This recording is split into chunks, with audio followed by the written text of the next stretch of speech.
밤은 깊어 어느덧 삼경을 알리는 목탁 소리마저 잠든 듯 고요했습니다. 낡은 사랑방에는 희미한 등잔불만이 긴 그림자를 드리웠고 엄 선생은 화롯불에 곰방대를 툭툭 털며 시름을 태우고 있었지요. 후 하고 내뿜는 담배 연기가 방 안을 부옇게 채웠다가 맥없이 쓰러지는 것이 꼭 자신의 신세 같았습니다. 그때였습니다. 뒷산에서 들려오는 소쩍새의 울음소리가 애간장을 끊을 듯 처량하게 울려 퍼졌습니다. 그 소리에 엄 선생의 미간은 더욱 깊이 패였습니다. 내 놈도 나와갔구나. 이 깊은 밤, 잠 못 이루고 그리도 서럽게 우는 것을 보니 필시 내게도 남모를 하니 맺혔음이로다. 3년 전 부인을 황망히 떠나보냈지요. 마른 흙에 눈물 뿌리며 겨우 마음을 추스르기도 전에 무남동녀 외동딸 연희가 시집에서 쫓겨나 돌아왔습니다. 아이를 낳지 못한다는 것이 그 이유였습니다. 그날 이후로 딸은 초당에 틀어박혀 그림자처럼 지냈고 집안에는 찬바람만 횡하니 돌았습니다. 가혹한지고 내 팔자야. 마누라야 제명이 거기까지라지만 꽃같은 내 딸년이 생과부가 되어 돌아온 것은 무슨 죄란 말이냐. 이 애비가 무력하여 그리 된 것을. 엄 선생은 자신의 신세를 한탄했습니다. 나이 이제 47. 사내로서는 아직 한창이라 할 나이인데 남은 생을 이리도 외롭게 홀로 지새울 생각을 하니 눈앞이 캄캄했지요. 젊은 시절 그리나 있던 선비의 기계는 밭고랑에 묻은 지 오래였습니다. 점기를 하나, 재물이 넉넉하기를 하나. 새벽녘이면 어김없이 아랫도리가 뻐근해지니 이 늙은 몸뚱어리에 아직도 사내의 불씨가 남았다 이 말이냐. 헛되고 헛된 일이로다. 그는 자주 섞인 웃음을 흘렸습니다. 곡간이 그득 찼더라면 벌써 중매쟁이가 문턱을 넘나들었을 터. 허나 보릿고개를 겨우 넘기는 처지에 어느 누가 거들떠보기나 하겠습니까? 머슴 하나를 두었으나 그 머슴과 함께 밭에 나가 땀 흘려야 하는 것이 그의 팔자였습니다. 땡볕에 호미질, 썰애질로 세월을 보내니 얼굴은 시커멓게 타고 주름은 거미줄처럼 얽혔구나. 어느 아녀자가 이 늙은 볼품의 눈길이나 주겠는가. 정녕 이대로 썩어 문드러질 운명이란 말인가. 그는 자리에서 일어나 문을 열었습니다. 차가운 밤 공기가 울분을 식혀주는 듯했으나 가슴속 깊은 곳에서 타오르는 외로움의 불씨는 쉬이 꺼지지 않았습니다. 저 멀리 고갯마루 희미한 등불 하나가 마치 그를 유혹하듯 깜빡이고 있었지요. 그 불빛을 보며 엄 선생은 마른 침을 꿀꺽 삼켰습니다. 고갯마루 주막의 여주인 월하는 38배 과부였습니다. 빼어난 미색은 아니었으나 수더분한 인상의 사람을 끄는 묘한 매력이 있었지요. 특히 이따금 짓는 그 눈웃음은 무사내들의 마음을 능히 흔들고도 남았습니다. 엄 선생의 발길이 요즘 부쩍 이 주막으로 잦아진 것은 탁배기 때문만은 아니었지요. 주막 문을 열고 들어서는 엄 선생을 월하가 반갑게 맞았습니다. 어서 오십시오. 이 늦은 시간에 어인 행차시옵니까? 찬바람이 부니 따뜻한 온돌방으로 드시지요. 아, 주모. 잠이 오지 않아 바람이나 쐴 겸 나왔다가 불빛을 보고 들렀소. 막걸리 한 사발만 내어주시오. 예, 나리. 금방 대령하겠나이다. 오늘 밭일은 고되지 않으셨는지요? 안색이 어두워 보이십니다. 월하는 살갑게 말을 건네며 뜨끈한 막걸리 한 사발과 시큼한 묵사발을 내왔습니다. 엄 선생은 그 다정한 목소리에 얼어붙었던 마음이 스르르 녹는 듯했습니다. 늘 같은 일이지. 늙은 몸이라 조금만 움직여도 삭신이 쑤시는구려. 허허. 어딜 봐서 늙으셨다 하십니까? 아직 정정하신 것을요? 쇳내가 보기에는 아직도 총각 같으십니다. 허허. 주모의 입은 꿀단지로군. 그 말 한마디에 고된 시름이 다 녹는 듯하오. 엄 선생은 막걸리를 단숨에 들이켰습니다. 취기가 오르자 없던 용기가 솟았지요. 그는 품에서 주머니를 꺼내 엽전을 셈했습니다. 막걸리와 묵사발 값을 합쳐봐야 12전이면 좋겠으나 그는 20푼이 넘는 돈을 월화의 손바닥에 쥐어주었습니다. 아이고, 나리. 일이 많이 주시면 아니 되옵니다. 장사하는 년이 야박하게 굴 수는 없지요. 괜찮소. 내 마음이요. 이리 고운 주모의 얼굴을 보는 값이라 생각하시오. 밤늦게까지 고생이 많으니 당치 않으십니다. 이리 하시면 제가 다음부터 선생님 낯을 어찌 보겠습니까? 내 정령 괜찮으니 받으시오. 받지 않으면 내가 섭섭하오. 월하는 못 이기는 척 손을 오므렸습니다. 그 순간 스친 부드러운 손의 감촉에 엄 선생의 심장은 쿵 하고 내려앉았지요. 월하는 고운 눈웃음을 지으며 고개를 숙였습니다. 이리 큰 은혜를 입으니 몸둘 바를 모르겠습니다. 다음번에 오시면 인연이 정성껏 달기라도 한 마리 잡아 대접하겠나이다. 허허, 그런 부담은 갖지 마시오. 그저 이따금씩 이렇게 얼굴이나 보며 이야기 나눌 수 있으면 좋카오. 엄 선생은 주막을 나서며 조금 전까지 가슴을 짓누르던 시름은 간데없고 월하의 미소만이 머릿속을 맴돌았지요. 닷새 만에 열리는 장날이었습니다. 엄 선생은 아침부터 부산을 떨었지요. 장에 내다 팔곡식을 머슴편에 보내고 자신은 월하에게 줄 선물을 고를 요량으로 읍내로 향했습니다. 아녀자의 물건을 파는 좌판 앞에서 한참을 서성이다 고운 빛깔의 비단댕기 하나를 골랐습니다. 이걸 받고 기뻐할 월하를 생각하니 절로 웃음이 났습니다. 그가 우시장을 지날 때였습니다. 왁자지껄한 소리판 중심의 산처럼 버티고 선산의 하나가 눈에 띄었습니다. 다름 아닌 황포주였지요. 왕년에 씨름판을 주름잡던 장사 출신으로 지금은 거간 노릇을 하는 자였습니다. 우람한 체격의 서글서글한 이목구비는 사내의 눈으로 봐도 늠름했습니다. 여, 황서방. 오늘소 값은 좀 어떻소? 형님, 보시는 대로 아니요. 이놈 엉덩이 좀 보소. 이만한 놈이 장에 또 어디 있겠소? 황포주의 호탕한 웃음소리를 들으며 엄 선생은 괜스레 자신이 초라하게 느껴졌습니다. 자신의 쭈그러든 몸과 황포주의 젊고 활기 넘치는 육신이 비교되었기 때문이지요. 그는 서둘러 자리를 떴습니다. 월화의 주막에 들르니 마침 황포주가 막걸리를 마시고 있었습니다. 아이고, 선생님. 어서 오십시오. 장은 잘 보셨는지요? 아, 황서방도 와 있었구려. 예, 선생님. 소인, 목이 말라 잠시 들렀습니다. 젊은 사람이 참으로 듬직해 보여. 보기 좋구먼. 엄 선생이 어색하게 자리에 앉자 황포주는 금세 사발을 비우고 일어섰습니다. 주모, 잘 마셨소. 외상은 이따 저녁에 갚으리다. 염려 마십시오, 황서방. 급한 불부터 끄셔야지요. 황포주가 나가자 엄 선생은 슬며시 월화의 눈치를 살폈습니다. 월화는 아무렇지 않은 듯 그릇을 치우고 있었지요. 엄 선생은 애써 불안감을 감추며 물었습니다. 저 친구가 외상을 자주 하는 모양이요? 아, 예, 우시장 일이란 게 돈이 한 번에 도는 것이 아니지 않습니까? 그래도 약속 하나는 칼 같은 사람이라 인연이 믿고 내어주는 것입니다. 허허, 주모는 마음씨도 곱구려. 아무나 믿고 장사를 할 수 있는 것이 아닐 텐데. 그때 엄 선생은 월화의 치마꼬리 밑으로 언뜻 보이는 돈주머니를 보았습니다. 황포주가 허리에 차고 있던 것과 똑같은 것이었지요. 그의 여름은 유난히도 가물었습니다. 쩍쩍 갈라진 논바닥을 보며 한숨 짓던 엄 선생은 밭일을 마치고 냇가에 앉아 땀을 식히고 있었지요. 그때 그의 눈에 기이한 광경 하나가 들어왔습니다.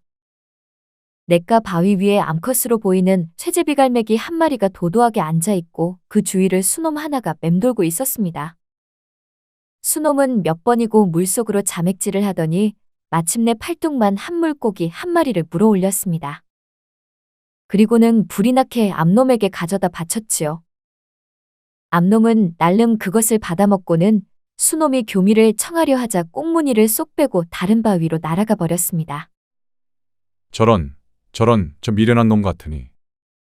수놈은 포기하지 않고 또다시 물고기를 잡아 바쳤습니다. 암놈은 이번에도 받아먹기만 할 뿐 결코 마음을 허락하지 않았습니다. 그런 헛된 구애가 수없이 반복되는 것을 보며 엄 선생은 제 처지를 보는 듯하여 혀를 찼습니다. 지극정성이면 돌부처도 돌아왔는다 하였거늘. 저놈이나 나나 아녀자의 마음 한번 얻기가 이리도 힘이 드는구나. 그래도 저놈은 포기를 모르니 나 또한 이리 물러설 수는 없지. 그는 마음을 다잡았습니다. 늦여름 감자를 캐자마자 가장 굵은 놈들로 한 자루를 메어다 주었고 가을 타작을 하자마자 햅쌀나락을 한 말 보내주었지요. 그러던 어느 날 큰 태풍이 마을을 휩쓸고 지나갔습니다. 월화의 주막 지붕이 맥없이 날아가 버렸다는 소식을 듣고 엄 선생은 한 걸음에 달려갔습니다. 이게 어찌 된 일이오? 다친 데는 없어. 선생님, 밤새 무서워 혼났습니다. 집이 무너지는 줄 알았습니다. 걱정 마시게. 이 늙은이에게 아직 힘이 남아있으니 내 당장 고쳐주리다. 엄 선생은 자기 집에 기운 석가래는 제쳐두고 며칠 밤낮으로 월화의 주막 지붕을 새로 잇는데 매달렸습니다. 마지막 이형을 엮어 올리던 날 월화는 뜨끈한 닭죽을 쏘어 와 그의 손을 잡았습니다. 날이 이 은혜를 어찌 다 갚아야 할지 모르겠습니다. 인연, 목숨을 빚진 것이나 마찬가지입니다. 은혜라니 당치 않소. 주모가 무사한 것을 보니 내 마음이 놓이는구려. 이것으로 족하오. 아니옵니다. 내일 저녁 인연이 조촐하게나마 술상을 차려놓고 기다리겠습니다. 부디 오셔서 인연의 성의를 받아주십시오. 엄 선생은 월화의 말에 세상을 다 얻은 듯 기뻤습니다. 드디어 그녀가 마음을 여는 것이라 굳게 믿었지요. 그는 밤새 설레는 마음으로 내일 저녁이 오기만을 기다렸습니다. 엄 선생이 월화에게 온 마음을 쏟는 동안 그의 집 뒷곁에서는 또 다른 인연이 은밀하게 싹트고 있었습니다. 바로 그의 딸 연희와 황포주의 만남이었지요. 소방 맞아 돌아온 뒤로 연희는 초당에 칩거하며 바깥 출입을 거의 하지 않았습니다. 세상의 모든 손가락질이 자신을 향하는 것만 같아 두려웠기 때문입니다. 그런 그녀에게 어느 날 밤 뜻밖의 손님이 찾아왔습니다. 바로 황포주였습니다. 그는 훌쩍 담을 넘어와 연희의 방문을 조심스럽게 두드렸지요. 누구시오? 아가씨, 접니다. 황서방입니다. 놀라지 마십시오. 해를 끼치러 온 것이 아닙니다. 이 야심한 시각의 사내의 몸으로 어찌 남의 집 규방에. 어서 돌아가시오. 아가씨의 고운 얼굴 한번 뵙고 싶어 이리 무례를 범했습니다. 제발 문 한 번만 열어주십시오. 이놈, 아가씨를 흠모하는 마음뿐입니다. 연희는 두려움에 떨었으나 황포주는 매일 밤 찾아와 끈질기게 문을 두드렸습니다. 그리고 며칠 뒤 그는 문틈으로 작은 비단 주머니 하나를 밀어넣었습니다. 그 안에는 영롱한 빛을 내는 옷가락지가 들어있었지요. 아가씨의 희고 고운 손가락에 끼워드리고 싶었습니다. 세상 사람들이 뭐라 하든 제 눈에는 아가씨가 이 세상에서 가장 귀한 분이십니다. 그날 이후로 황포주는 밤마다 값진 폐물들을 가져와 연희의 창가에 두고 갔습니다. 은비녀, 산호놀이개, 금팔찌, 연희는 처음에는 당혹스러워 돌려주려 했으나 황포주의 진심 어린 눈빛과 저돌적인 구애에 점차 마음이 흔들리기 시작했습니다. 아가씨, 저는 아내를 잃고 아이 셋을 홀로 키우고 있습니다. 계모를 드리려 하니 제 아이들을 따뜻하게 품어줄 마음씨 고운 여인이 필요합니다. 그래서 더더욱 아가씨가 필요합니다. 이미 아이들이 있으니 더는 낳지 않아도 괜찮습니다. 그저 제 아이들의 어미가 되어주고 저의 아내가 되어주십시오. 평생 아가씨를 하늘처럼 모시고 살겠습니다. 세상으로부터 버림받았다고 생각했던 연희였습니다. 그런 자신을 여자로 봐주고 필요로 하는 사내가 나타난 것입니다. 그녀는 그늘졌던 자신의 삶의 한 줄기 빛이 드는 것을 느꼈습니다. 그날 밤 연희는 처음으로 굳게 닫았던 초당의 빗장을 스스로 열었습니다. 마을에 큰 축제가 열리던 밤이었습니다. 둥근 보름달이 휘영청 떠오르고 마을 사람들의 흥겨운 노랫소리가 고갯마루까지 울려 퍼졌지요. 엄 선생은 친구들과 어울려 탁배기를 몇 장 걸치고는 거나하게 취했습니다. 술 기운이 오르자 월화와 했던 약속이 떠올랐습니다. 오늘 밤이야말로 내 마음을 전하리라. 그는 비틀거리는 걸음으로 월화의 주막을 향했습니다. 그런데 이상했습니다. 축제의 밤이라면 마땅히 손님들로 북적여야 할 주막이 칠흑 같은 어둠 속에 잠겨 있었습니다. 문은 굳게 닫혀 있었지요. 이 밤에 문을 닫다니 필시 몸이 좋지 않은 것이로구나. 내가 가서 약이라도 지어줘야지. 그는 걱정스러운 마음에 주막 뒷곁으로 돌아 안방 들창으로 다가갔습니다. 그때였습니다. 굳게 닫힌 들창 틈으로 가느다란 불빛이 새어나오고 안에서 남녀의 키득거리는 웃음소리가 들려왔습니다. 여인의 목소리는 분명 월하의 것이었습니다. 어머, 간지럽다니까요. 황서방. 그 손 좀 가만히 두세요. 이리 아리따운 옥두를 앞에 두고 어찌 가만히 있겠소. 이리 와보시오. 오늘 밤은 달도 좋으니 우리 사랑이 더욱 깊어지겠구려. 엄 선생은 자신의 귀를 의심했습니다. 그는 떨리는 손으로 마당에 절구통을 밟고 서서 들창에 뚫어진 구멍으로 안을 들여다보았습니다. 그리고 그는 보아서는 안 될 것을 보고야 말았지요. 방 안에서는 서로의 옷고름을 푼 채 술잔을 주고받으며 희희낙낙하고 있었습니다. 월화의 얼굴은 그에게 한 번도 보여주지 않았던 여인의 교태로 가득 차 있었지요. 그 순간 엄 선생의 세상이 무너져 내렸습니다. 지붕을 이어주던 자신의 정성, 아픈 날 손수 다려주었던 백골찜, 그녀의 손에 쥐어주었던 품푼의 엽전들, 그 모든 것이 주마등처럼 스쳐 지나갔습니다. 그는 대경실색하여 뒤로 낮아빠질 뻔한 것을 간신히 버텼습니다. 축제의 흥겨운 풍악 소리가 그의 귀에는 지옥의 곡소리처럼 들렸습니다. 그는 소리 없는 비명을 지르며 어둠 속으로 쓰러졌습니다. 다음 날 동원 마당이 소란스러워졌습니다. 밤새 분노와 배신감으로 잠 못 이룬 엄 선생이 월화를 관하에 고소한 것이었지요. 삿도 앞에 나란히 꿇어앉은 두 사람의 모습은 초라하기 짝이 없었습니다. 고개를 들라. 엄과 성을 가진 자는 어찌하여 관아의 소란을 피우는고? 바른 대로 고하라. 나으리. 소인. 저기 저 요망한 계집에게 원통한 일을 당하여 일이 읍소하나이다. 저 계집이 제 순정을 미끼 삼아 그간 소인의 재물과 노고를 갈취하였으니 이를 돌려받게 하여 주시옵소서.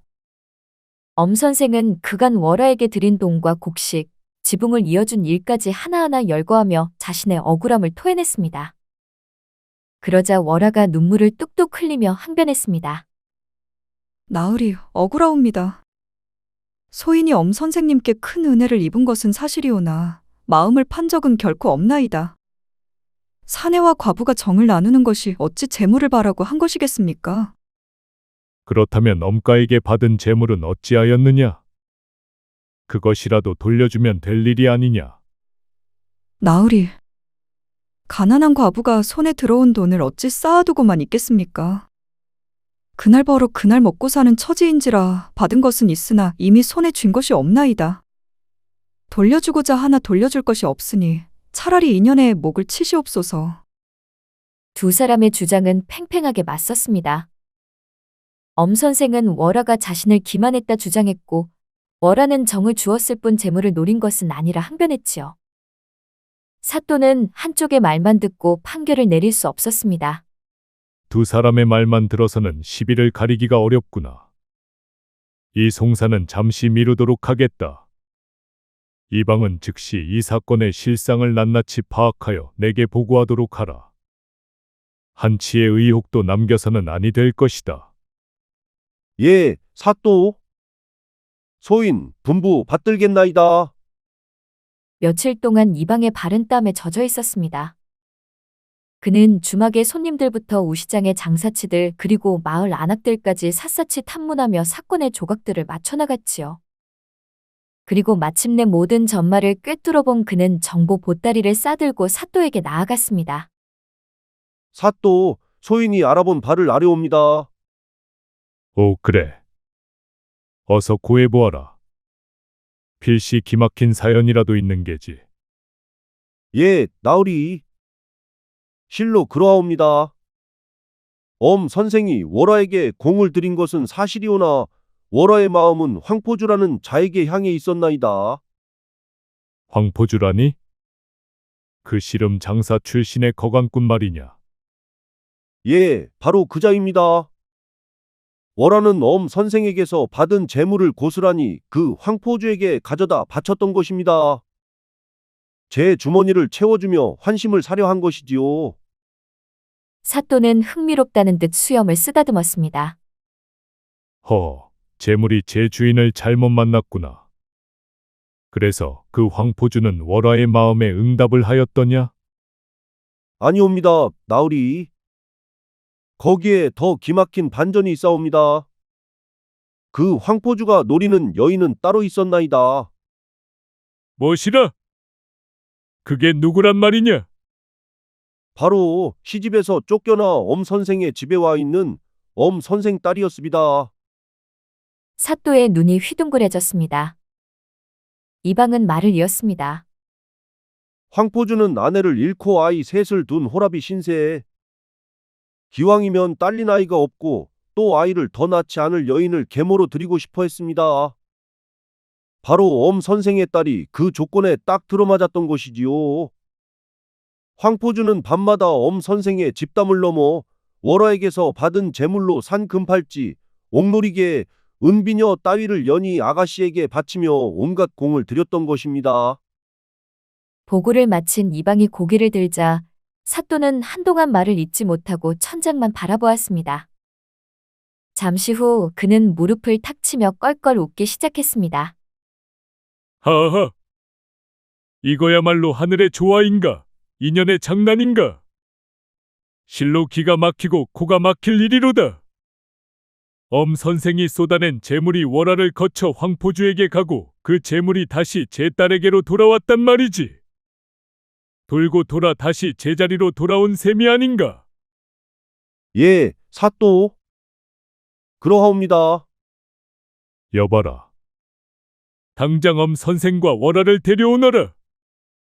잠시 후 다시 불려온 두 사람 앞에서 사또가 판결을 내렸습니다. 이 송사는 없는 것으로 하겠다. 재물은 이미 제자리로 돌아갔고 마음은 각기 다른 곳을 향했으니 누가 누구를 탓하겠는가? 이는 하늘의 뜻이니 더는 왈가왈부하지 말고 각자 돌아가 제 삶을 살도록 하라. 엄 선생은 어리둥절한 채 관할을 나섰습니다. 그가 집에 돌아왔을 때 마당을 쓸고 있던 딸 연희가 그를 맞았습니다. 그런데 어찌 된 일인지 늘 그늘져 있던 딸의 얼굴에 희미한 생기가 돌고 있었습니다. 그리고 그의 눈에 들어온 것. 바로 딸의 희고 가는 손목에 채워진 영롱한 빛을 내는 옥팔찌였습니다.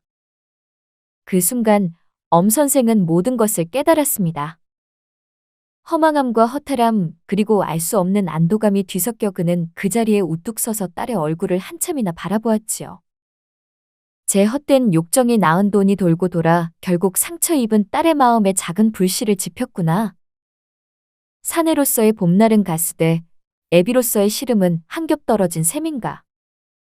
그는 푸른 가을 하늘을 올려다보며 허허 하고 마른 웃음을 터뜨리고 말았습니다. 그 웃음소리가 담장을 넘어 멀리 퍼져나갔습니다.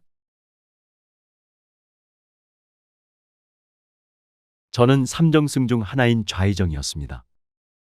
그러니 사람들은 이런 저를 보며 부러울 게 없다는 얼굴로 수군거렸습니다. 이런 저에게도 고민이 하나 있었다면 그것은 딸아이의 혼사 문제였습니다. 상황이 이러하니 제 집 앞을 지나가는 사람들은 늘 이리 속삭이며 대화를 주고받았습니다. 여기 좌의정 댁은 모든 걸 가졌음에도 사위를 얻지 못하고 있구먼. 여자도 때를 놓치면 출가회인이 되기 힘든데 말일세. 그나저나 그 이유가 뭐라 하던가. 이제는 시집을 가기는 가야 할 텐데 문제가 뭐라던가. 이 집 아씨의 사주가 좋지 않다고 들었네. 그러니 중매가 성사되어 사주단자를 사내 집에서 여인네 집으로 보내면 뭐하겠나. 매번 궁합이 나쁘게 나오니 혼담이 일방적으로 취소되기 일쑤인데 말이야. 하긴 매파가 신분, 가문, 재산, 성격 등을 따져 중매를 잘 서도 사주쟁이 입에서 궁합이 나쁘다는 말만 나오면 낙서까지는 진행되기가 힘들지. 그렇고 말고. 그러면 사주를 다르게 주면 될 것이 아닌가. 편법이라도 써서 혼례를 올려야 하는 거 아니겠나? 내가 점을 좋아하는 이에게 물어보니 생년월일을 몰라도 궁합을 기깔나게 봐주는 무당이 있다더군. 귀신같이 그리 점을 잘 본다네. 더욱이 알만한 사람은 다 알 텐데 양인들끼리 태어난 생년월일을 어찌 속여먹겠는가. 그러다 걸리면 그게 양인들 망신일 텐데 말일세.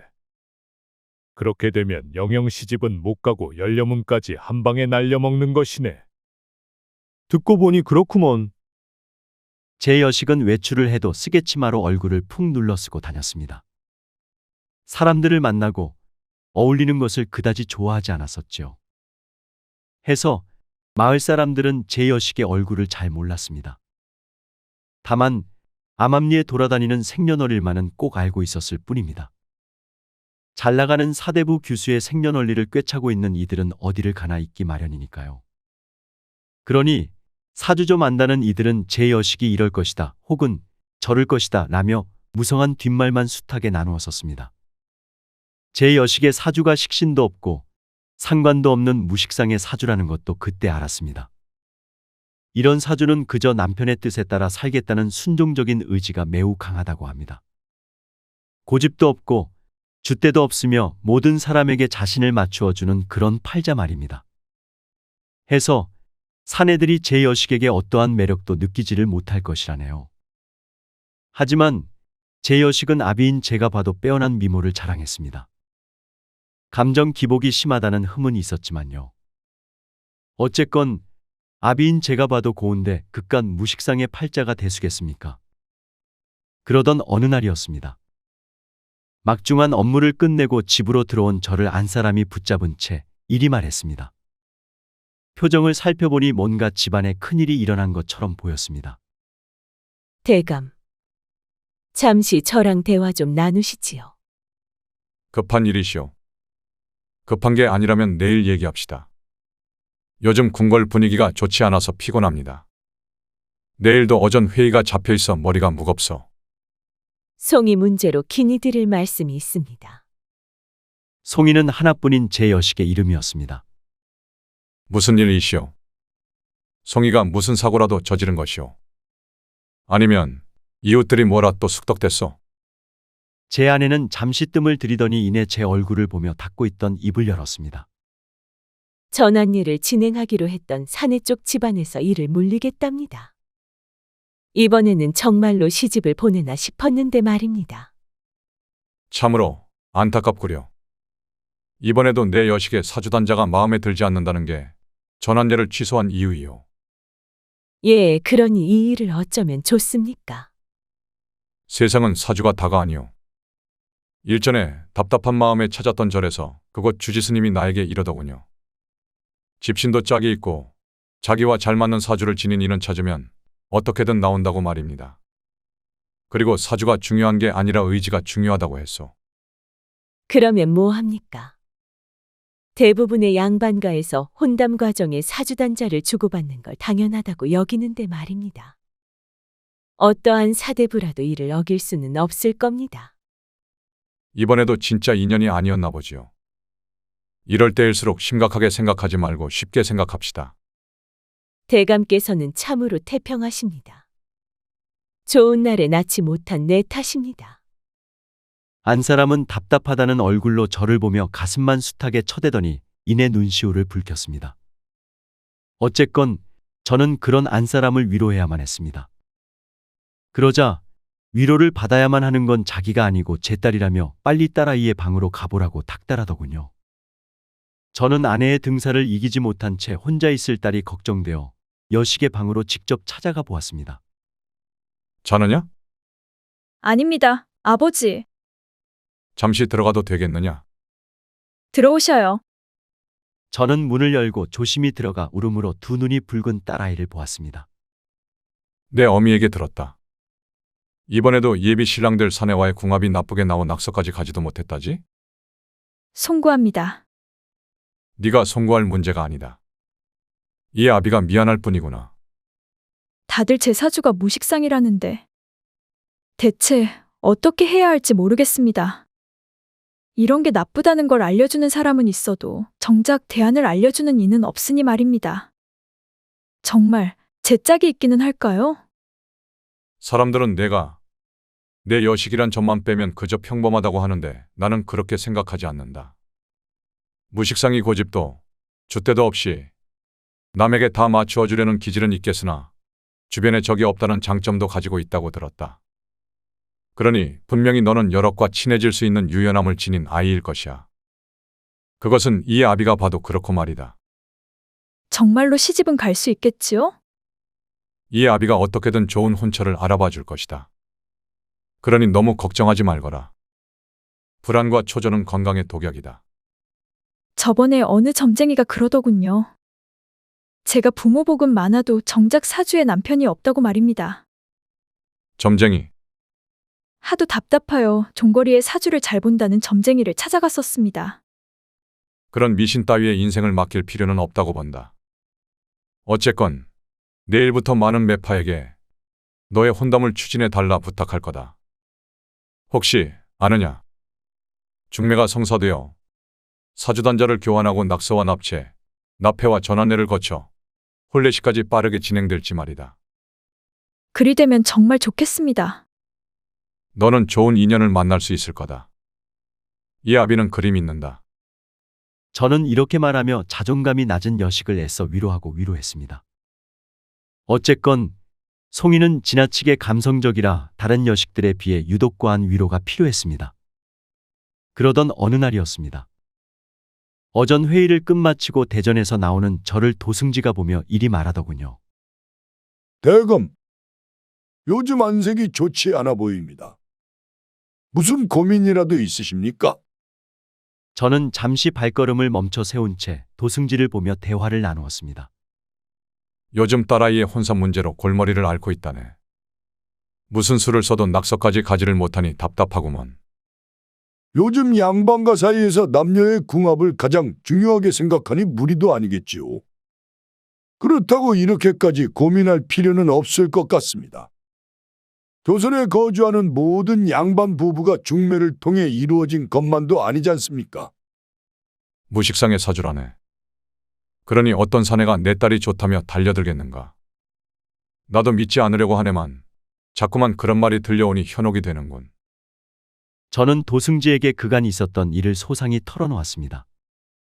그간 있었던 일이라 함은 제가 오랫동안 가지고 있었던 남모를 고민이었지요.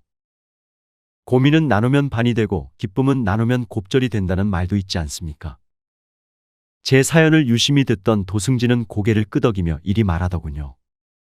그자의 얼굴에 여유가 제법 흘러넘쳐 보였습니다. 저는 일이 혼란스럽고 수심이 가득했는데 말입니다. 듣고 보니 그동안 고생이 많으셨겠습니다. 정말 그러했다네. 이러면 어떻습니까? 어의 따님의 신랑 될 사내를 영감께서 직접 찾아 나서는 겁니다. 초라하고 남루한 행색을 하고서 말입니다. 남루한 행색을 했는데 설마 그게 영감이라는 걸 알겠습니까? 저는 곰곰이 생각해 보았습니다. 내가 직접 말인가? 매파들이야 양측 가문의 정보를 알고서 조건이 맞는 이들끼리 추천만 해주지 않습니까? 그리고 아무리 성실한 매파라도 내 식솔이 아닌 일에는 진심을 다하지 않는 법입니다. 대보도 딸의 혼사 문제로 고민을 알았으나 본인이 직접 사윗감을 찾아 나서 좋은 인연을 만났다고 전해 들었습니다. 듣고 보니 좋은 생각이구먼. 허나 남사스럽지는 않나? 내 체면도 있는데 말일세. 체면을 따지면 할 수 있는 건 아무것도 없지요. 또한 행색이 남루해야 그 작자가 대감댁 집안을 보지 않고 오로지 따님만 보고 들어올 수 있다는 걸 알 수 있을 거 아닙니까? 왜 두 마리 토끼를 못 잡는지 아십니까? 왜지? 사람이란 욕심이 많아서 둘 다 쫓으려 하기 때문입니다. 그러니 이럴 때일수록 한 마리 토끼 몰이에 집중하셨으면 좋겠습니다. 무슨 말인지 알겠네. 어쨌건 집안이 좀 처지더라도 사람 자체를 봤으면 좋겠습니다. 사주보다 중요한 것은 직접 겪어보는 것일 테니까요. 그러니 사주쟁이들이나 사주가 이러다 저러다 떠들어대는 자들의 말은 철저하게 무시하십시오. 저는 도승지 의견대로 남루하고 지저분한 몰골로 도성 곳곳을 돌아다니기로 결심했습니다. 제 딸아이만 생각해줄 순수한 사내를 찾기 위해서 말입니다. 날아가는 새도 떨어뜨린다는 좌의정의 여식이 아니라 온전한 여인을 순수하게 사랑해줄 됨됨이가 뛰어난 사위를 찾기 위해서 말이죠. 더는 매파에게 의존하고 싶지 않았습니다. 더는 사주나 궁합 따위를 믿고 싶지 않았습니다. 또한 무식상인이 뭐니 하는 것도 따지지 않을 사돈을 만나고 싶었습니다. 며칠 후에 노비 하나를 불렀습니다. 대감님, 부르셨습니까? 낡고 초라하며 냄새나는 의복이 있다면 나에게 한 벌만 가져다 주겠느냐? 아니다. 그냥 자네가 입지 않은 옷 한 벌을 내게 내어다오. 무슨 일 때문에 그러십니까? 저는 자초지종을 말했으나 해당 노비는 어찌 사대부가 노비가 입던 옷을 입으려 하냐며 저만 뜯어말렸습니다. 저는 딸아이의 행복을 위해서라면 이 정도는 일도 아니라며 고집을 꺾지 않았습니다. 그렇게 제 아랫것에게 낡고 초라하며 냄새나는 의복을 한 벌 빌린 후 이것을 걸치고서 사람이 가장 많이 다닌다는 장터 운종가로 나갔습니다. 매파, 즉 남의 손이 아니라 제 손으로 직접 인연을 찾아 나서기 딱 좋은 날이었습니다. 사람이 북적거리는 장터로 나온 저는 무엇을 어찌할지 몰라 한참을 어리숙한 표정으로 걷다가 장사가 잘 되는 주막 모퉁이에 무릎을 꿇고 앉아있는 웬 거지를 발견했습니다.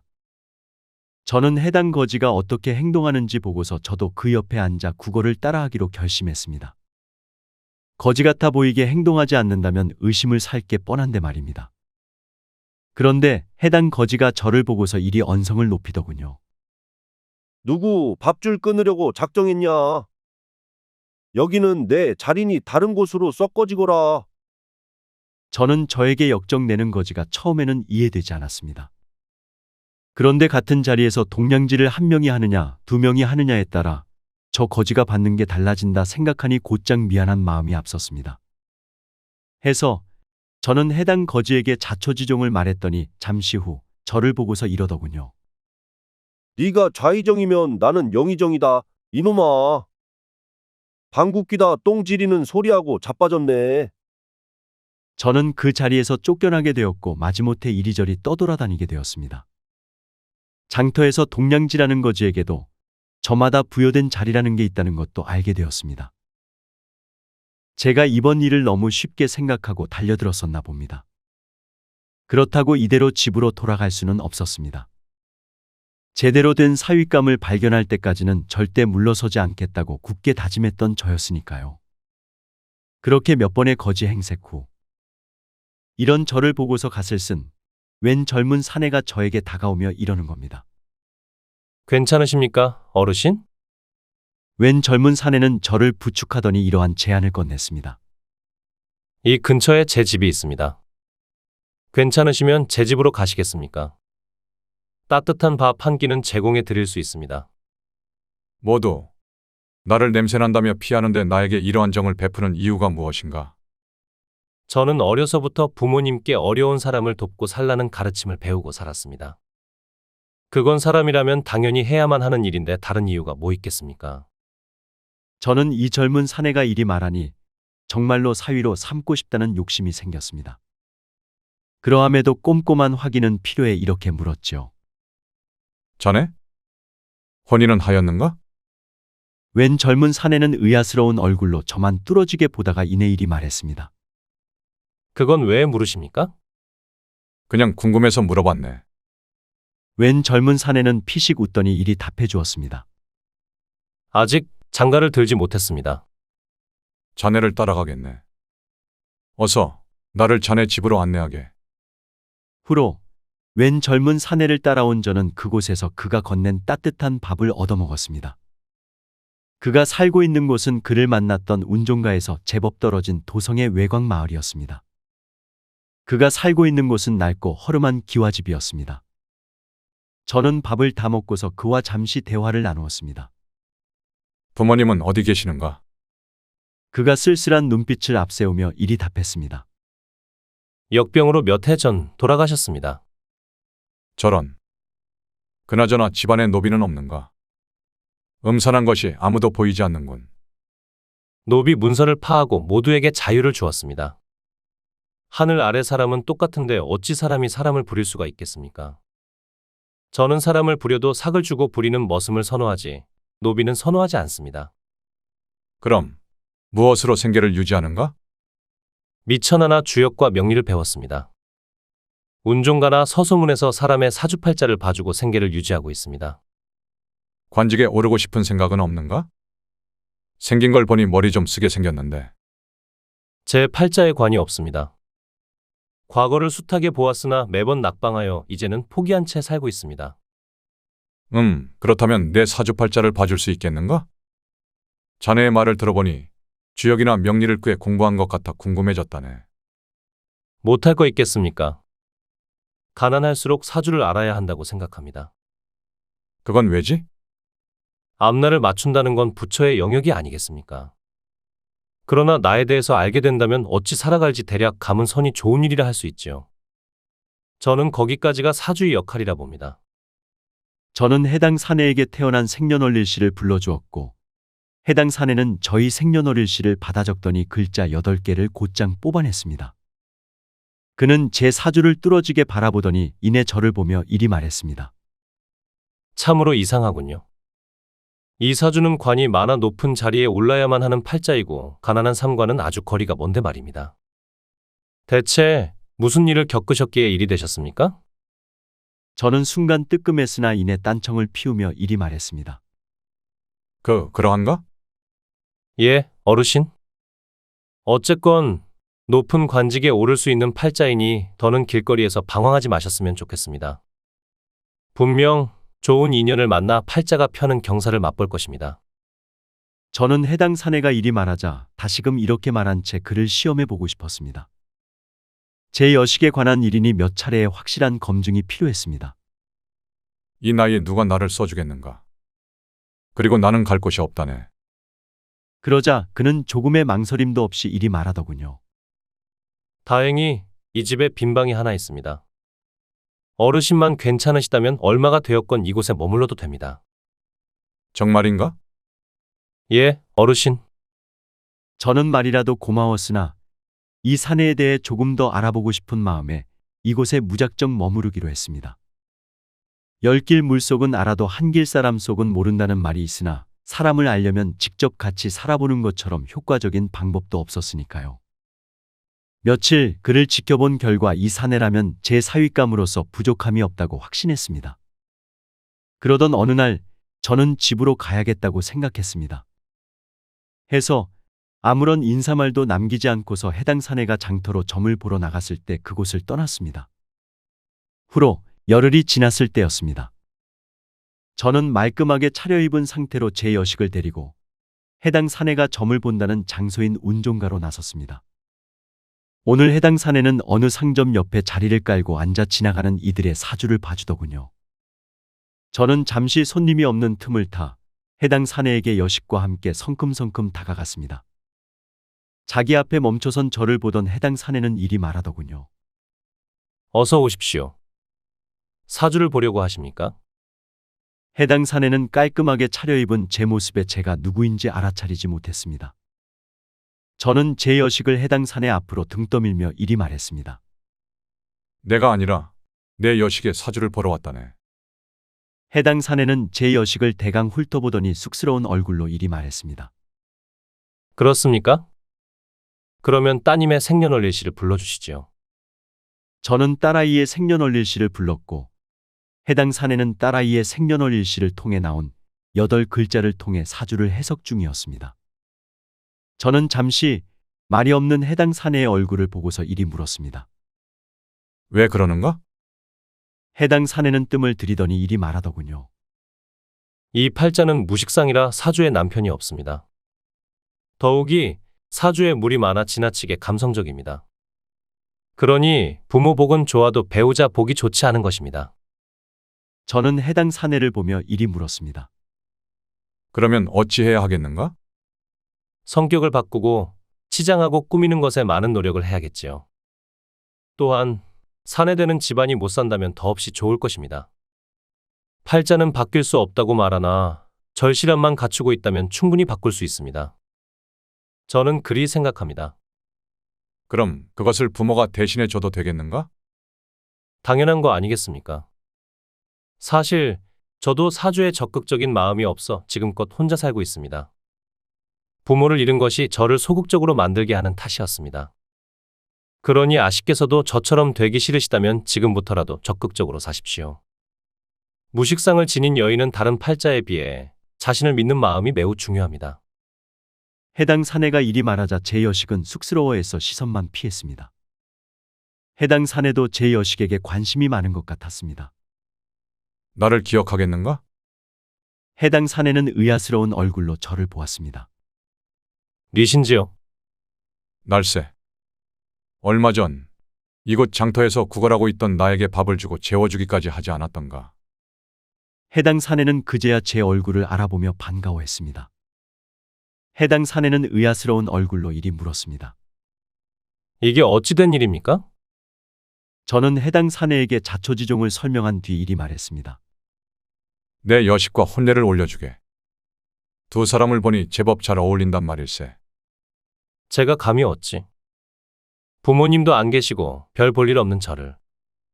그런 자네니까 무식상인 내 여식과 잘 맞을 것 같다고 여겼네. 양쪽 다 스스로가 부족하다고 여기니 상대에게 의존하며 더 잘할 것이 아닌가. 더욱이 자네에게 관이 없다고 했는데 나를 장인으로 둔다면 좋을 것이네. 없던 관이 생길 수도 있으며. 후로 제 여식과 해당 사내는 혼례를 올리게 되었습니다. 매파를 통해 이어진 혼례는 아니었지만 말입니다. 아무쪼록 제가 저 둘을 이어주는 오작교 역할을 했다니 더 뜻깊었습니다. 시청해 주셔서 감사합니다.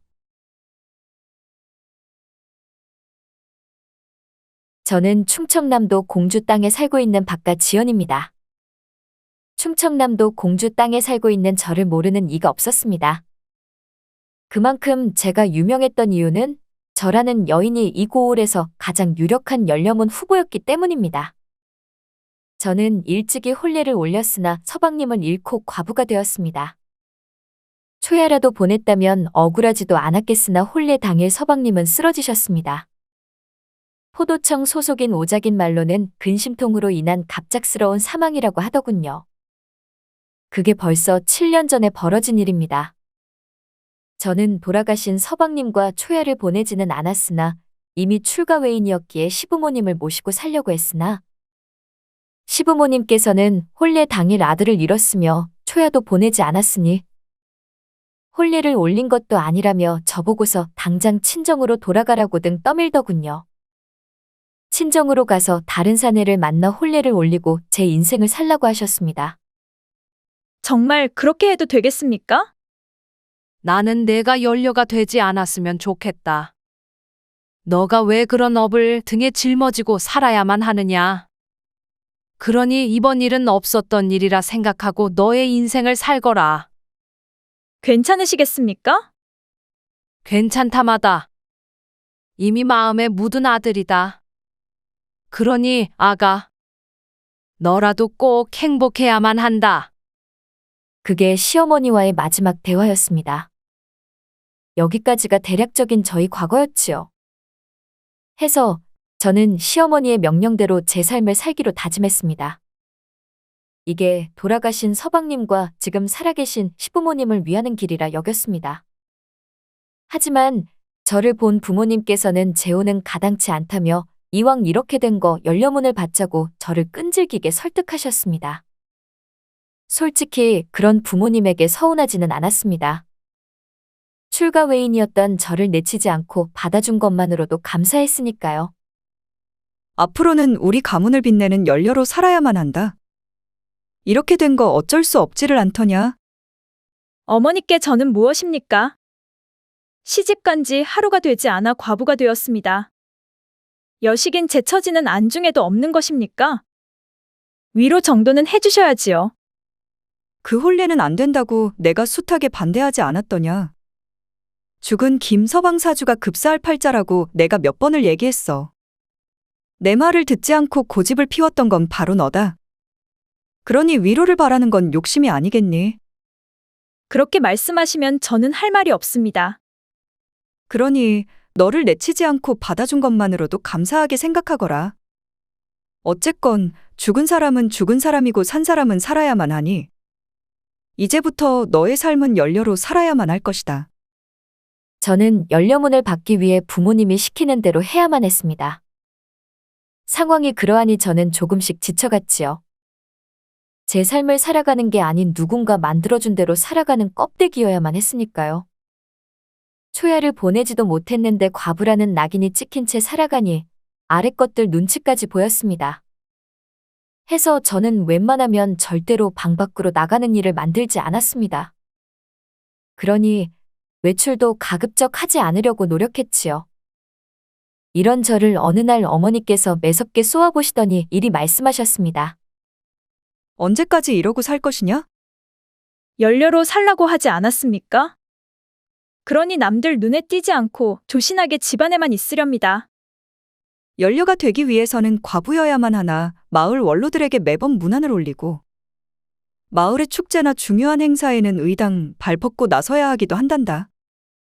그래야 원로들께서 연료로서 너의 성품을 인정하시어 조정에 너를 연료로 추대해달라는 상소를 올려줄 것이 아니냐. 그들에게 잘 보여서 나쁠 것이 없다. 왜 그렇게 살아야만 하는 것입니까? 그런 연료가 무슨 의미가 있습니까?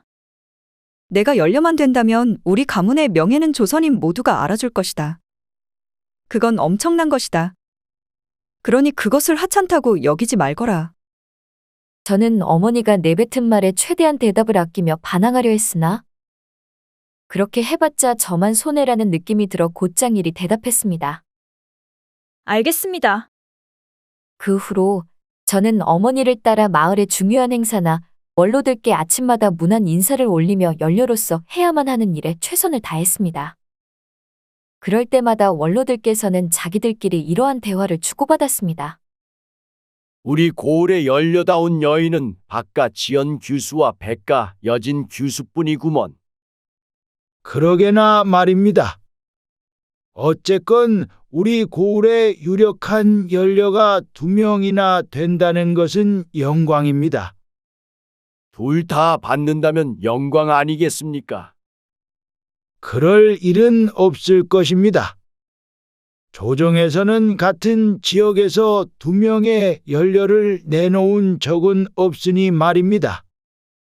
아침 문안 인사를 올리고 집으로 향하던 저는 여종 두꺼비에게 이리 물었습니다. 두꺼비는 제 집에서 7년이 넘게 성실히 일해오던 아랫것이었습니다. 백가 여진이 누구더냐? 백대감님 댁 아씨 말하는 겁니다. 백대감 댁 아씨? 공주 땅에서 가장 부유하다는 북촌 마을의 부호지요. 그분 여식도 아씨처럼 혼례를 올리자마자 과부가 되었답니다. 쫓겨나려던 걸 연료가 되어 가문을 빛내겠다고 해서 지금껏 붙어 있는 것입니다. 정말이냐? 제가 왜 아씨에게 거짓말을 하겠습니까? 내 말을 들으니 내 부모님은 얼마나 착한 분들인지 새삼 느껴지는구나. 어쨌건 분발하셔야 합니다. 여진 아씨 보통 분이 아니랍니다. 마을 원로 어르신께 매일 문안 인사는 기본이고 행동거지는 어찌나 조신하며 약방에 하루도 빠짐없이 들러 병자들까지 챙기는지 아주 선녀가 따로 없다니까요. 그래서 나도 그렇게 해야 한다는 것이냐? 그런 건 아니지만 그래도 저쪽에서 죽어라 하는데 그럼 이쪽에서도 죽어라 해야 하지 않겠습니까? 참으로 연료되기가 힘들구나. 저는 지친 걸음으로 집에 들어왔습니다. 집으로 들어온 저는 곧장 쓰러졌지요. 아침마다 원로들에게 문안 인사를 드린다는 건 보통 일이 아니었습니다. 어쨌건 저와 백여진은 경쟁 관계에 놓이게 되었습니다. 제 의사와는 무관한 일이었습니다. 저는 누군가와 경쟁하는 게 싫었는데 말입니다. 마을 사람들에게는 과연 누가 연료문을 받을지 그 점이 초미의 관심사였습니다. 근래 무리했던지 아침이었음에도 오늘따라 이부자리를 걷어차고 일어나기가 버거웠습니다. 해서 늦잠을 잤더니 어머니께서 이리 말하더군요. 연료가 이리 게을러서 되겠느냐. 어서 일어나거라. 저는 잠결에 저도 모르게 징징거리는 목소리로 이리 말했습니다. 조금만 더 자면 안 되겠습니까? 밤새 잠을 청하지 못했습니다. 어허! 어머니에게 투정은 통하지 않았습니다.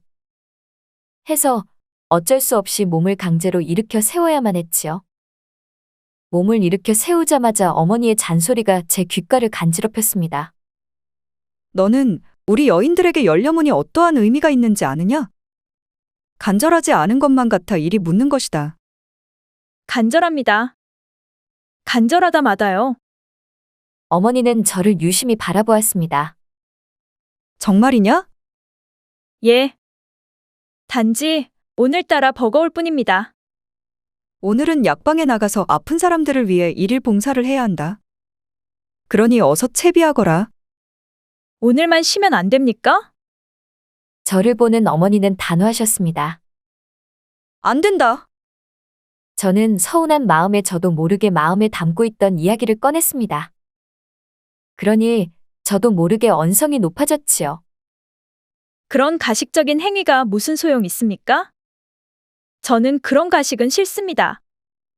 적당한 가식적인 행위는 필수다. 더욱이 그건 가식적인 게 아니라 너를 꾸미는 것이다. 저는 더는 어머니의 잔소리를 듣고 싶지 않았습니다. 속 위에 경일기가 따로 없었습니다. 해서 앉아있던 자리에서 겉옷을 챙겨 곧장 일어선 채 제 방을 도망치듯 나와버렸습니다. 대청마루에서 내려온 저는 치마와 저고리를 갈아입고서 꽃신을 신은 채 곧장 대문으로 향했습니다. 이 모든 행위는 순식간에 이루어졌지요. 이를 지켜보던 두꺼비가 화들짝 놀란 얼굴로 바짝 쫓아오며 저에게 이러는 겁니다. 아씨, 이게 무슨 일이세요? 마님이 경을 치실 텐데. 어머니와 한시라도 같이 있다가는 머리가 돌아버릴 것 같았다. 어디 가십니까? 바람 좀 맞아야지. 그렇지 않으면 미치겠구나.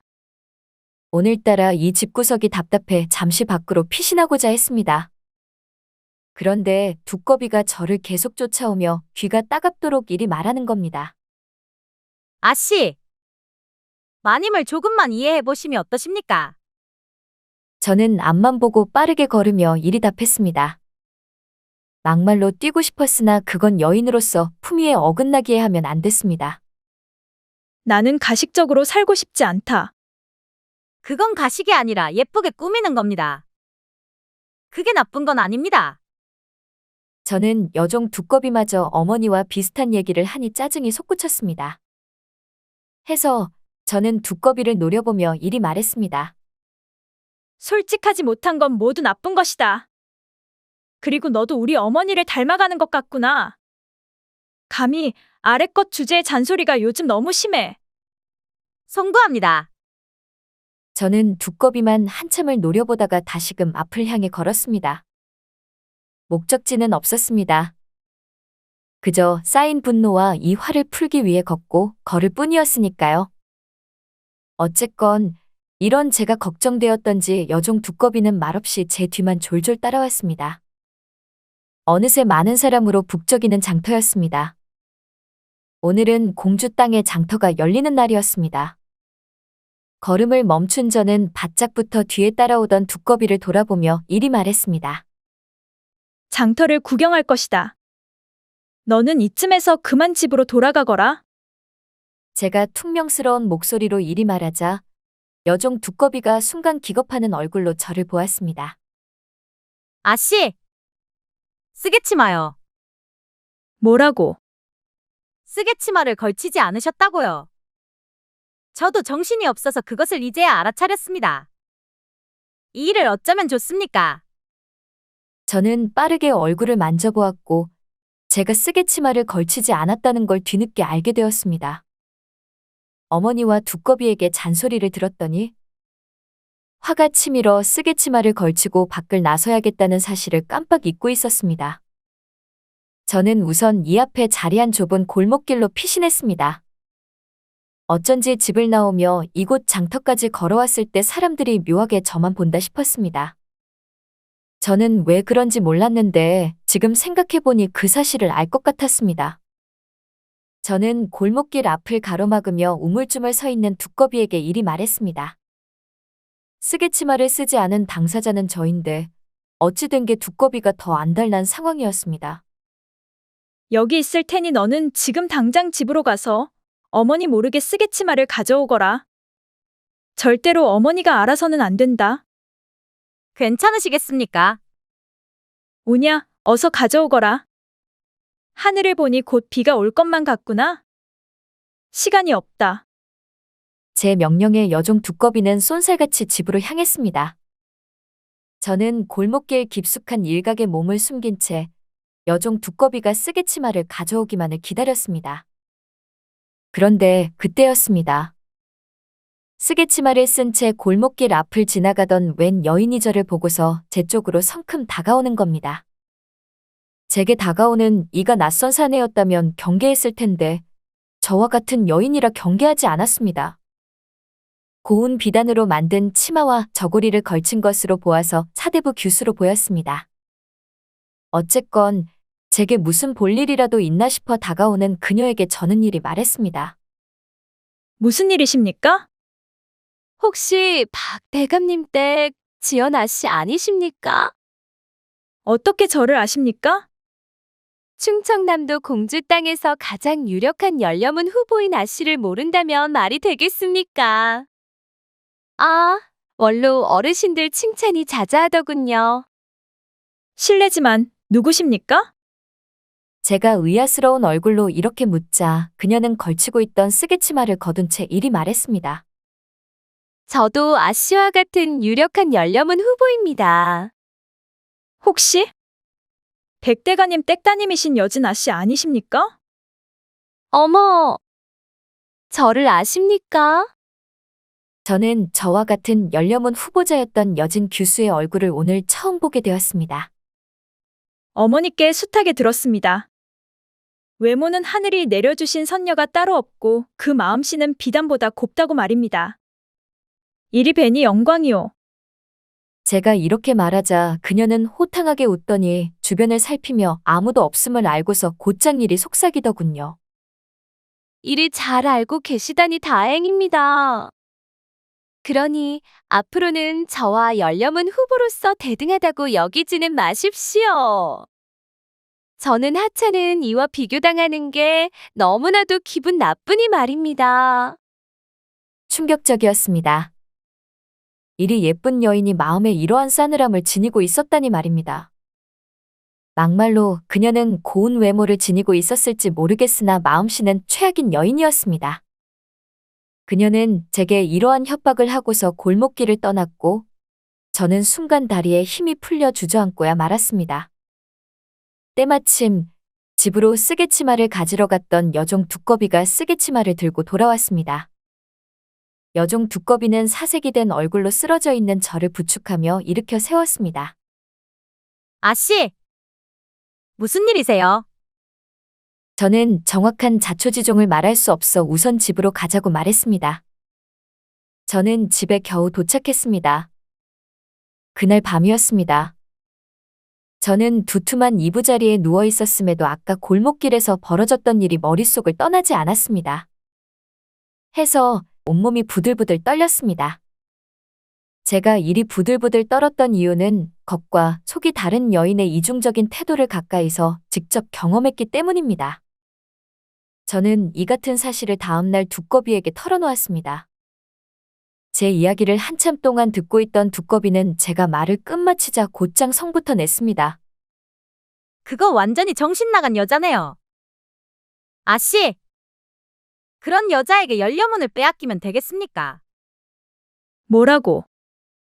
그런 여자에게 열려문을 빼앗긴다면 말도 안 됩니다. 천부당 만부당입니다, 아씨. 저는 위로를 받고자 건넸던 말이었는데 상황이 이렇게 흘러갈 것이라고는 꿈에도 몰랐습니다. 어쨌건 저는 여종 두꺼비에게 혼자 있고 싶으니 이곳에서 당장 나가달라고 명령했습니다. 어떻게 된 것이 모든 사람이 무슨 일이 벌어져도 모두 열려문만 외쳐댔습니다. 홀로 앉아있던 저는 잠시 많은 것을 생각했습니다. 사대부가에서 열려문의 일이 목숨을 걸었던 이유를 잠시 설명해드리겠습니다. 특히 연료문을 받게 되면 따라오는 혜택에 대해서 말입니다. 연료문이 세워지는 기준은 남편과 차별 후 재혼하지 않고 평생 수절하며 정조를 지킨 여인이나 남편의 죽음에 따라 자결한 여인까지를 포함합니다. 거기에 부모와 시부모를 극진히 봉양하거나 가족이나 남편의 생명을 구하기 위해 자신을 희생시킨 여인까지 포함이 되었지요. 제가 봐도 어이없는 조건이었습니다. 여인의 희생이 아름다워 나라에서 하사하는 상이었으니까요. 연료로 인정받기 위해서는 가족과 이웃의 증언이나 마을 원로의 추천, 관찰사나 지역관리의 검토, 중앙조정의 승인 과정을 거쳐야만 하는 깐깐함이 존재했습니다. 조선 초기에는 정조만을 지킨 여인이라는 극단적인 조건을 내걸었으나 임진왜란이나 병자호란 이후에는 연료라는 정의가 변질되어 그 기준이 제법 완화되었습니다. 어쨌건 수절한 과부가 아니더라도 연료문은 받을 수 있었습니다. 연료문의 혜택으로는 세금이 감면되고 토지가 제공되며 연료의 행적이 삼강행실도에 실리기까지 했지요. 또한 가문 전체가 명예로워지고 그 가문은 지역사회에서 존경까지 받았습니다. 상황이 이러하니 주변 사람들이 연료문 외쳐대는 것도 나름대로 이해는 되었습니다. 그러니 어쩔 수 없이 저도 연료문을 받기 위한 어머니의 바람을 외면해서는 안 됐습니다. 더군다나 저를 무시했던 백가 여진에게 한 방 먹이고 싶었습니다. 그 수모를 겪었던 당시에는 몰랐는데 지금 곰곰이 생각해보니 뒤늦은 화가 솟구쳤습니다. 저는 아침마다 마을 원로 어르신들을 찾아다니며 문안 인사를 드리고 덕담을 건넸습니다. 마을 여러 곳을 보수하며 제 집 노비들과 함께 마을 곳곳을 청소했습니다. 저는 말투와 행동거지도 조심해야 했으며 연료문 심사가 시작되는 시기까지는 긴장의 끈을 놓아서는 안 됐습니다. 이건 저뿐만 아니라 연료문을 받고 싶다면 누구나 기본적으로 해야만 했던 것이었습니다. 저는 단지 그동안 이런 것들이 가식적이라고 여겨 행하지 않았던 것이었지만요. 어쨌건 지금은 자발적으로 했습니다. 그렇게 1년이라는 시간이 흘렀을까요? 조정에서 임금님의 말씀이 내려왔습니다. 맞습니다. 저를 공주 땅의 연료로 뽑겠다는 통지문이었습니다. 제게 연료문이 하사되니 요즘 입꼬리가 올라간 어머니께서 이러시더군요. 그렇게 싫다더니 그리 열심히 했던 이유가 무엇이냐? 무슨 이유 따위가 필요하겠습니까?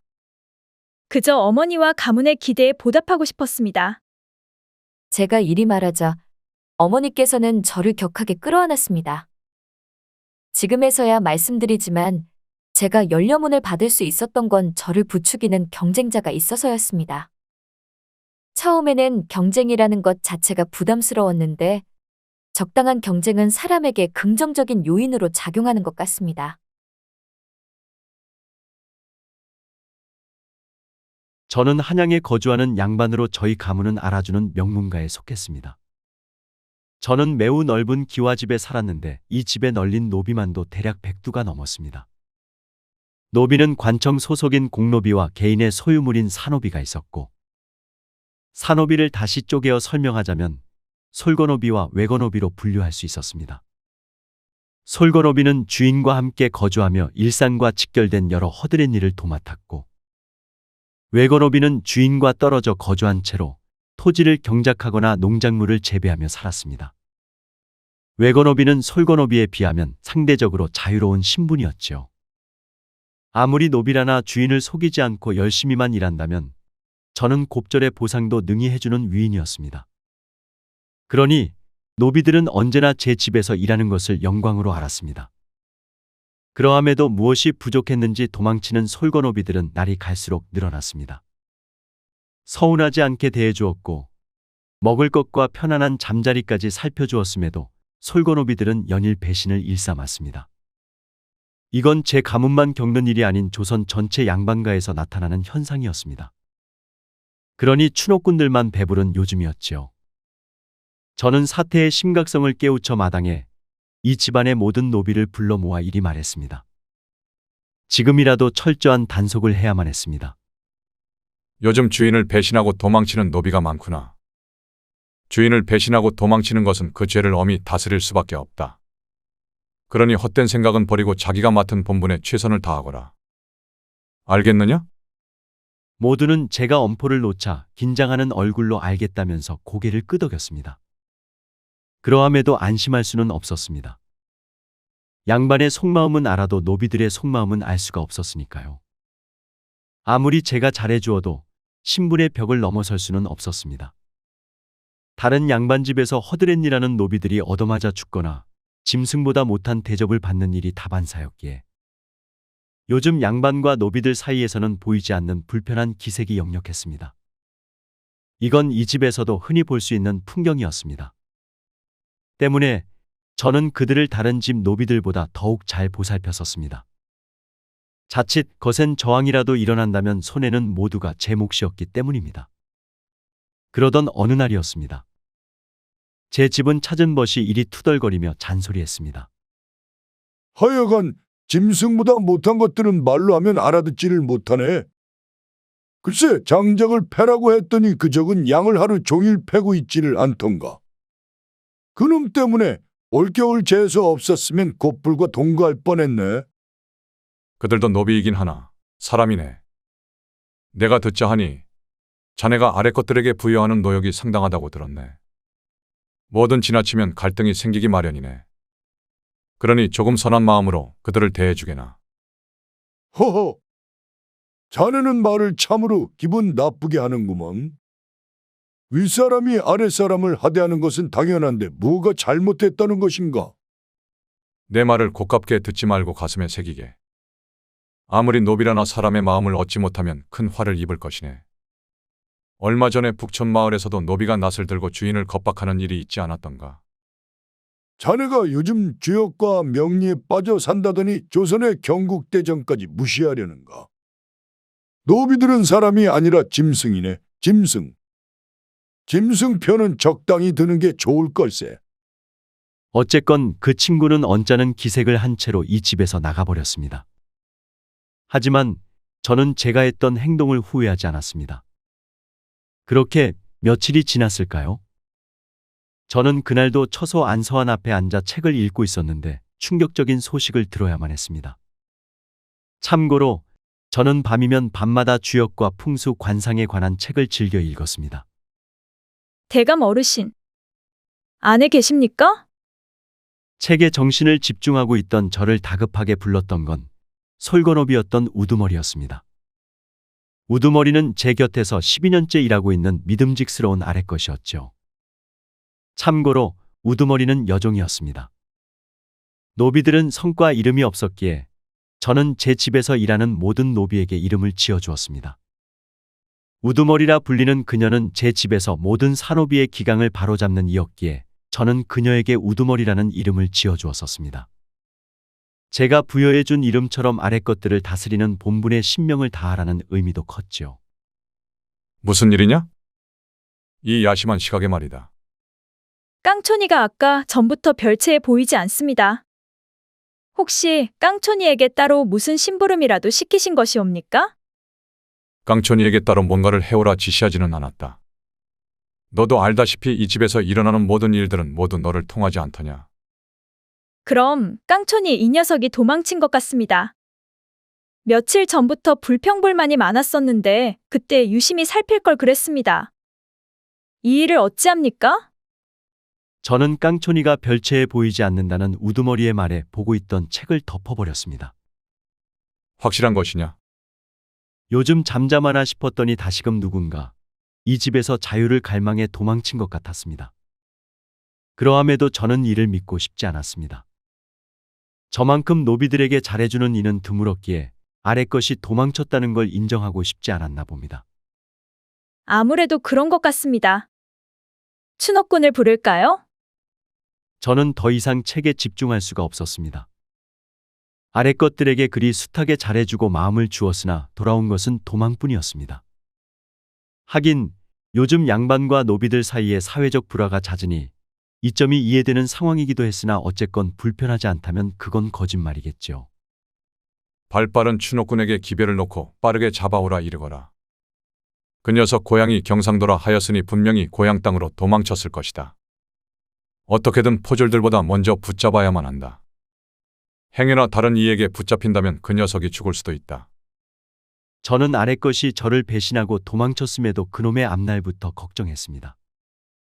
도망친 노비가 관아에 먼저 붙잡힌다면 제 가문도 망신이겠거니와 엄한 형벌을 피해 갈 수 없었죠. 예, 대감 어르신. 그렇게 며칠이 지났습니다. 며칠 전에 도망쳤던 깡촌이가 추노꾼들에 의해 추포된 채 제 집 마당으로 끌려왔습니다. 다행히 깡촌이의 육체는 온전했습니다. 얼마나 미칠 듯 도망쳤던지 깡촌이가 신고 있었던 집시는 너덜너덜해진 상태였습니다. 왜 도망을 친 것이냐?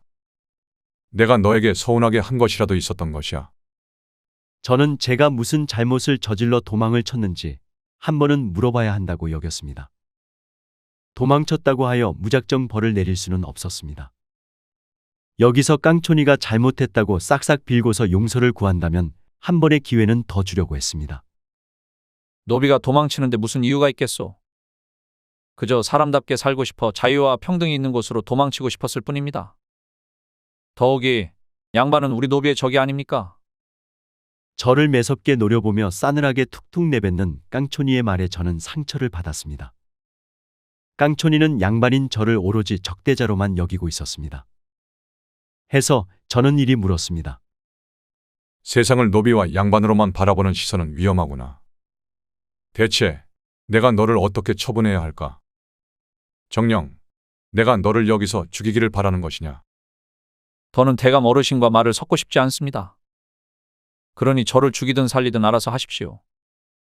저는 고개를 숙인 채 한참을 생각한 후 이리 말했습니다. 여봐라. 이놈을 광에 가두고 당분간은 그 어떠한 것도 주지 말거라. 내 명령을 어기는 놈이 있다면 그때는 각오하거라.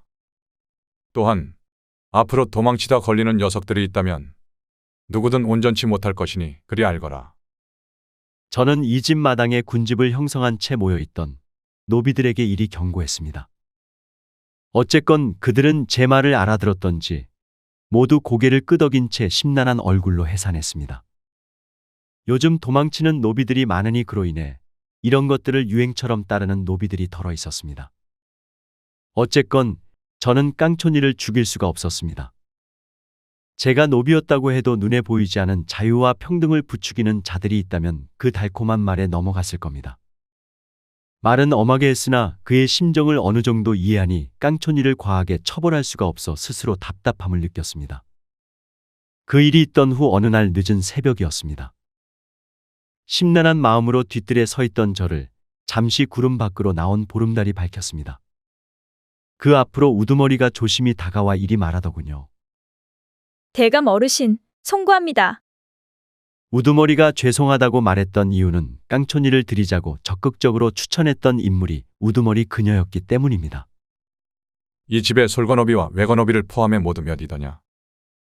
총 102호입니다. 잘 알고 있구나.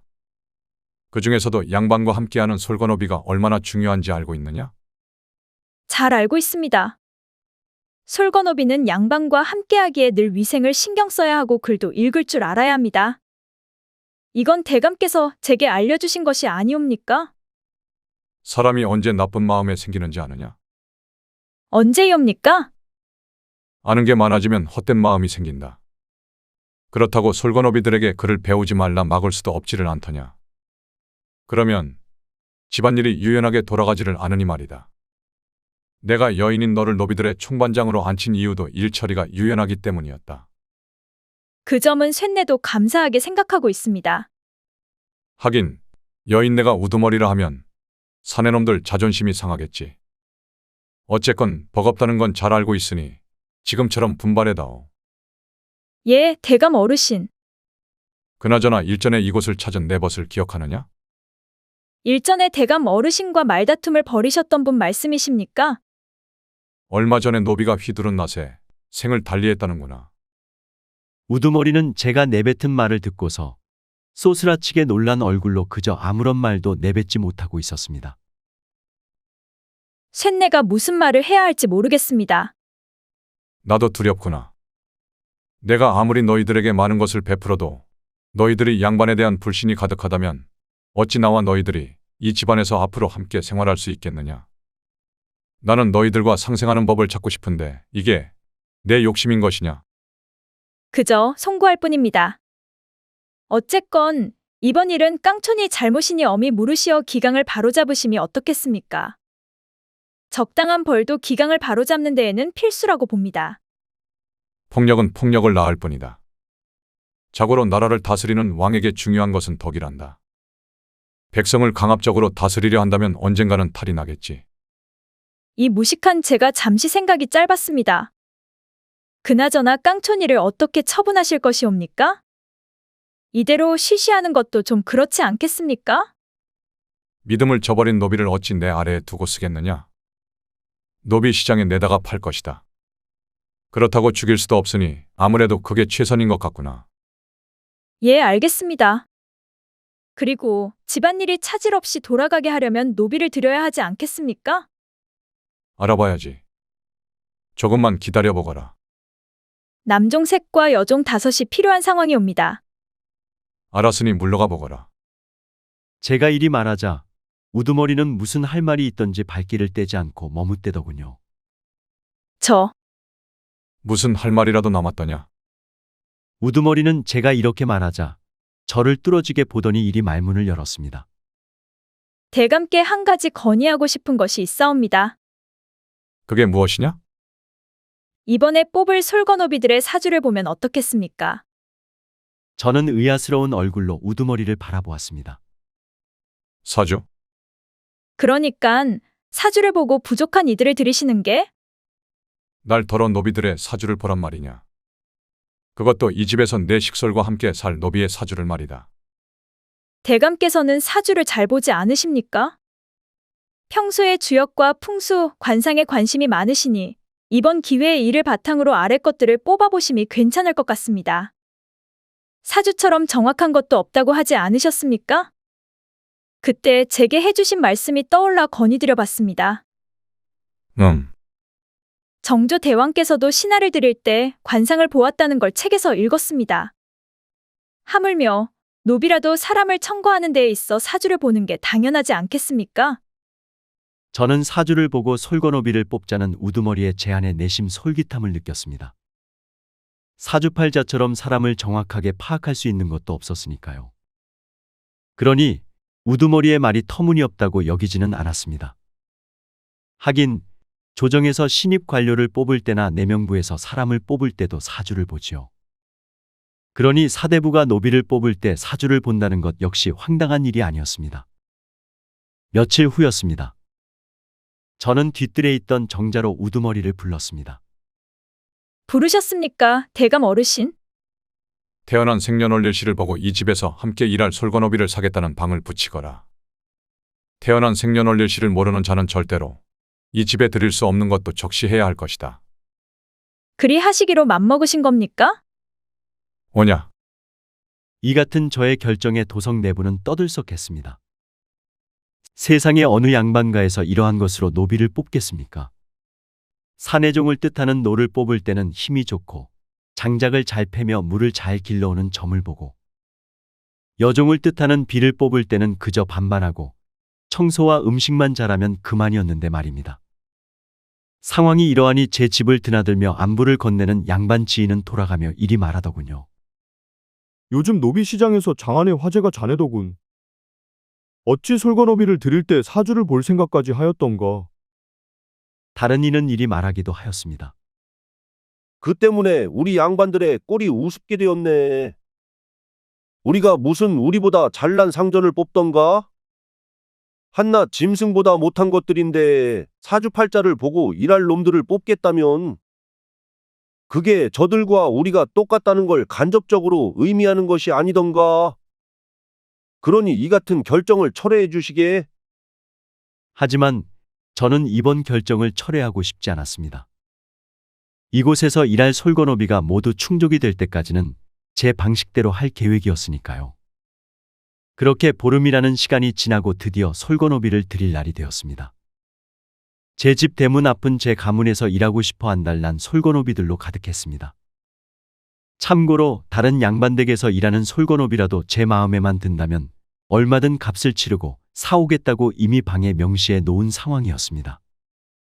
그러니 솔건업이들로 대문 앞은 문전성시를 이루었지요.